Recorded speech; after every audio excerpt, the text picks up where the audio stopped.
Jadi, yang akan saya bahas tentang karakteristik lapisan-lapisan bumi. Karakteristik lapisan-lapisan bumi itu ada dua. Yang pertama, pengertian litosfer dan susunan lapisannya. Dan yang kedua, manfaat kerak bumi. Nah, apa itu litosfer?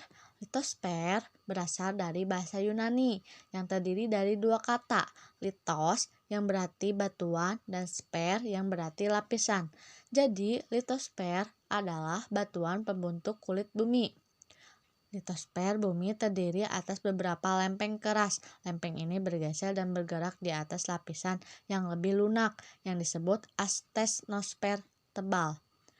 Kulit bumi ternyata tidak merata loh, di mana kulit bumi di bagian benua atau daratan lebih tebal daripada kulit bumi yang berada di bawah samudra. Jadi, dinamika litosfer adalah segala aktivitas yang terjadi di lapisan litosfer atau kulit bumi, meliputi tektonisme, vulkanisme, seisme, dan tenaga eksogen atau erosi pelapukan. Nah, di sini saya akan menjelaskan karakteristik lapisan-lapisan bumi dengan menggunakan telur rebus. Dimulai dari kulit telur yang merupakan kerak bumi. Kerak bumi merupakan lapisan paling atas dan paling luar dari struktur bumi. Kerak bumi dianalogikan sebagai kulit telur rebus karena sangat tipis, rapuh, dan mudah patah dibandingkan dengan struktur yang ada di bawahnya. Kerak bumi tersusun dari elemen yang relatif ringan seperti silika, aluminium, dan oksigen. Ketebalan lapisan kerak bumi bervariasi akibat permukaan bumi yang tidak rata. Ketebalan kerak bumi di daratan adalah antara 25 sampai 40 km. Kerak bumi ada dua macam, yaitu kerak benua dan kerak samudra. Kerak bumi sebagian besar terdiri dari batuan granit, sedangkan kerak samudra terdiri dari batuan basal. Kemudian, putih telurnya sebagai mantel bumi. Mantel bumi berada di kedalaman 40 hingga 3000 km di bawah permukaan bumi. Mantel bumi tersusun dari material basi, magnesium, dan silika. Bagian terluar dari mantel bumi cenderung lebih padat dan menempel dengan kerak bumi di atasnya. Mantel bumi bersama dengan kerak bumi membentuk lapisan yang disebut litosfer, sekitar 100-200 km di bawah permukaan tanah. Suhu mantel bumi mencapai titik leleh batuan atau sekitar 1000 derajat Celcius. Pada lapisan mantel bumi bagian bawah tersusun sebagian oleh batuan yang meleleh. Lapisan ini disebut dengan astenosfer. Telur yang bagian kuningnya yang matang sempurna sebagai inti luar, serta kuning telur yang setengah matang sebagai inti bumi dengan bagian dalam. Inti bumi bagian luar merupakan struktur cair yang terdiri dari besi dan nike. Suhu pada lapisan ini mencapai 3700 derajat Celcius.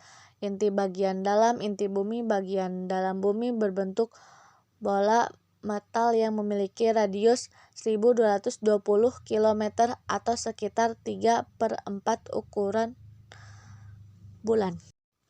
Batuan penyusun di muka bumi terdiri dari 3 jenis. Yang pertama, batuan beku, yang kedua, batuan sedimen, dan yang ketiga, batuan metamorf. Ada 3 ya. Nah, kita bahas satu persatu. Yang pertama adalah batuan beku. Batuan beku adalah jenis batuan yang terbentuk dari magma yang mendingin dan mengeras dengan atau tanpa proses kristalisasi, baik di bawah permukaan sebagai batuan intrusif maupun di atas permukaan sebagai batuan ekstrusif. Yang kedua, batuan sedimen. Batuan sedimen adalah jenis batuan yang terbentuk oleh endapan dan sementasi yang bisa terjadi di permukaan bumi dan di bawah tanah atau di dalam air. Pada dasarnya, batuan sedimen terbentuk akibat proses sedimentasi. Nah, yang ketiga, batuan metamorf. Batuan metamorf adalah batuan beku atau batuan sedimen yang mengalami perubahan akibat pengaruh fisis dalam jangka waktu yang lama. Pengaruh fisis tersebut dapat berupa suhu dan tekanan yang sangat tinggi sehingga mengakibatkan struktur partikel-partikel penyusun batu berubah.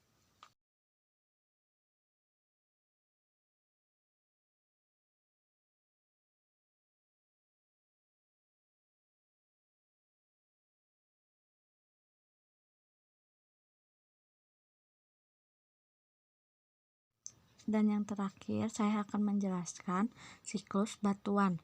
Siklus batuan adalah suatu proses yang menggambarkan perubahan dari magma yang membeku akibat pengaruh cuaca hingga menjadi batuan beku, lalu sedimen, batuan sedimen dan batuan metamorfik, dan akhirnya berubah menjadi magma kembali. Bagaimana proses siklus batuan?